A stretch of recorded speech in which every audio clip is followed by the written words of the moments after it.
You've mowed for 20 plus years with these. If you were buying another zero-turn mower tomorrow, would you still buy Kubota diesel?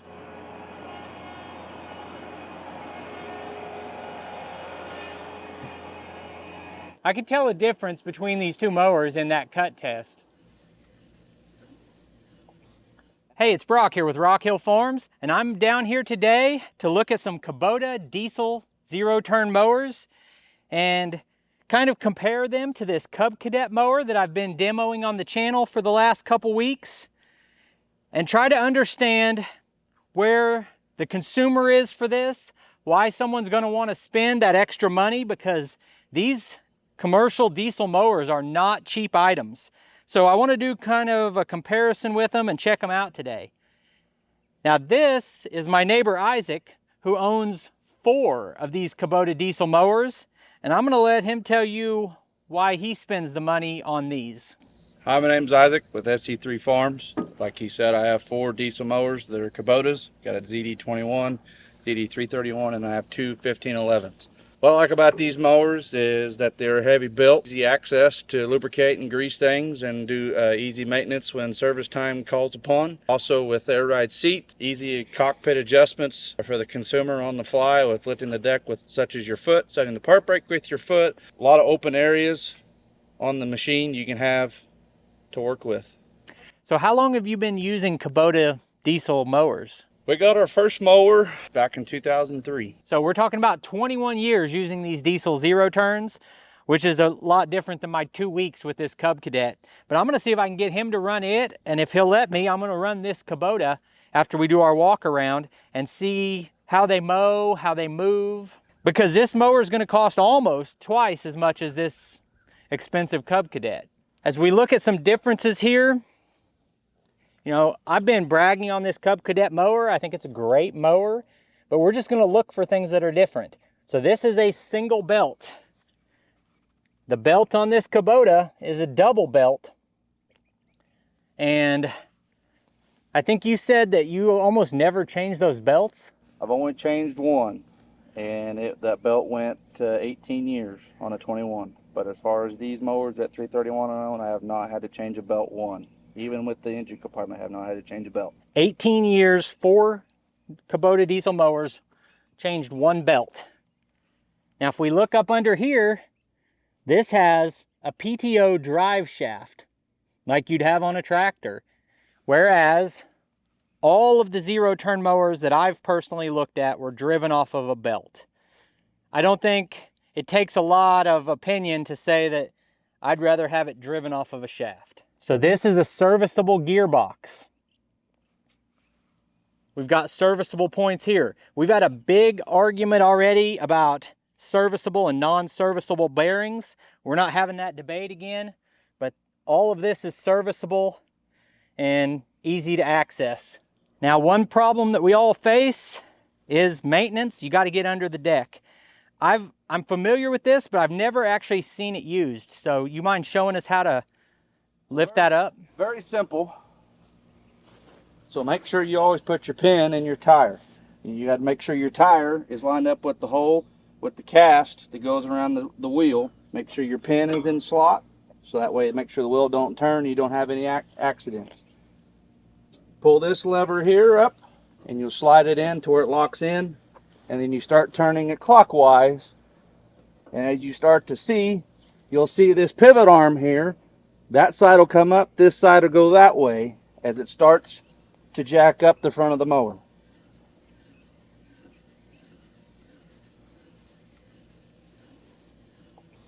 And I generally jack this all the way up to where it stops.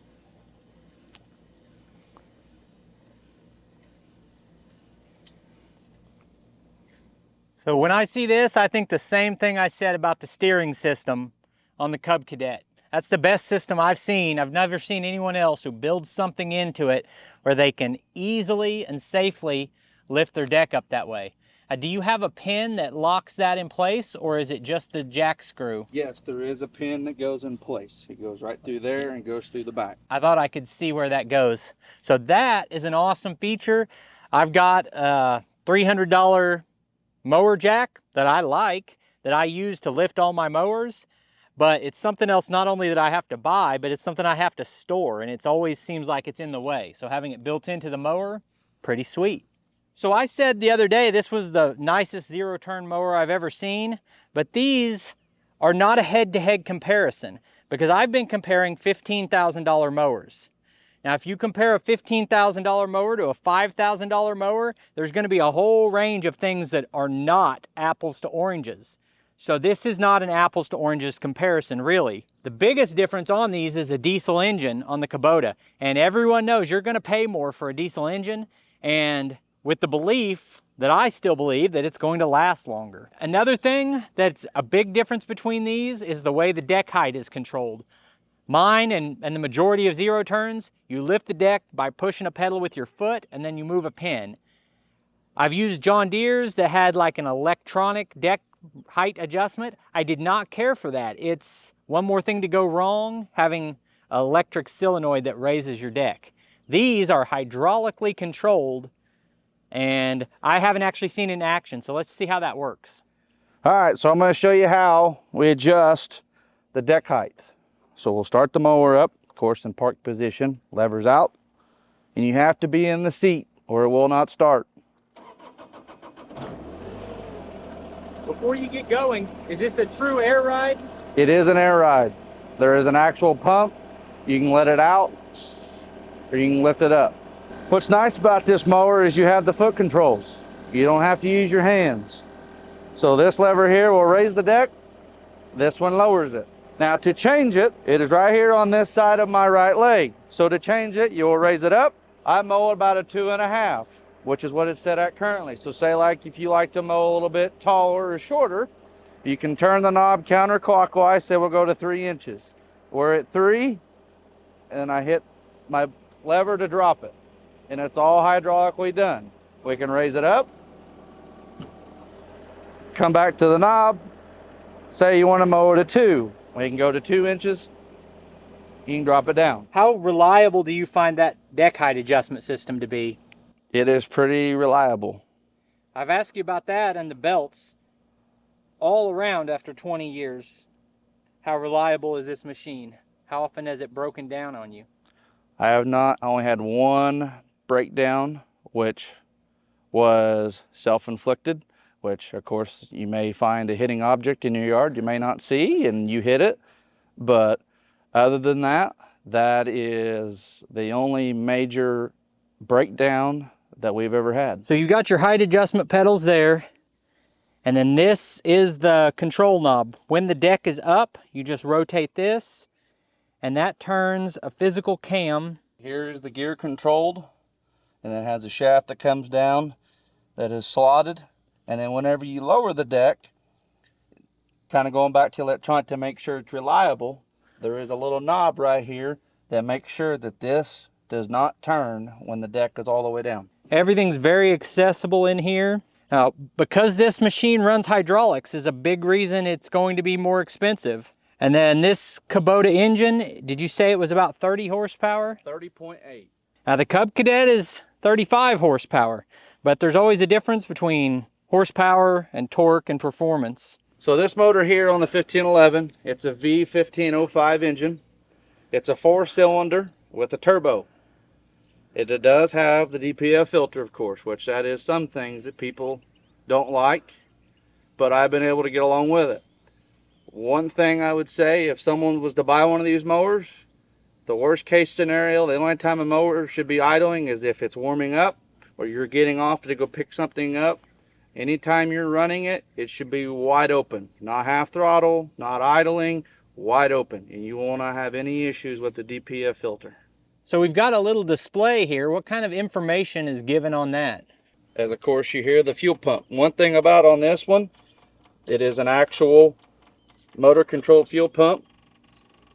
With our display, as you can tell, it's flashing the letter S because the seat is up, nobody's in the seat. There's the hours. One thing I like is that it tells you your coolant gauge, also your fuel gauge. It also shows your volts. There's a light for your glow plug. Also too, if there's any other service warning lights, there's a light here and also one here. And also with, of course, with go along with the DPF filter, it has the regen light, and then if you need to do a park regen, there's that light as well.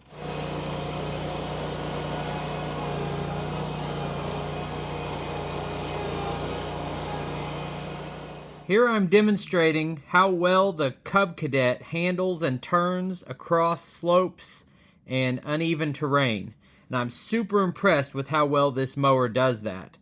It's the four-wheel steering that makes it better than other zero turns in that regard. Now this Kubota, it weighs about 2,300 pounds as opposed to the 1,500 pounds on the Cub Cadet.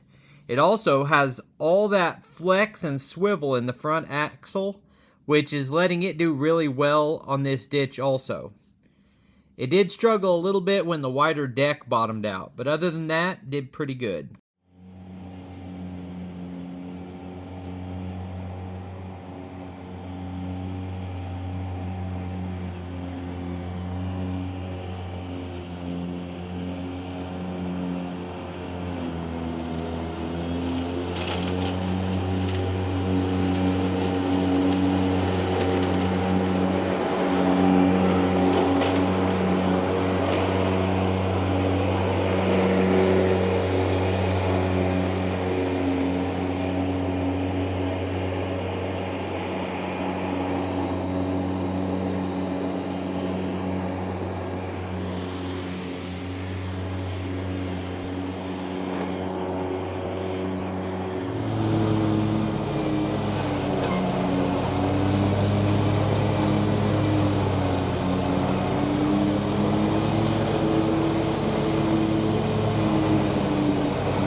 So I've been bragging about this mower, but I gotta be honest. I mean, and we're cutting, like, this is hay height. This is tall stuff, but I can hear this engine kind of laboring under the load when it goes through the thickest stuff. And so this has more horsepower, but that one handled this tall grass better. And I left the patch uncut. When the engine starts to bog a little bit under a heavy load like that, your blade speed reduces. I could tell a difference between these two mowers in that cut test.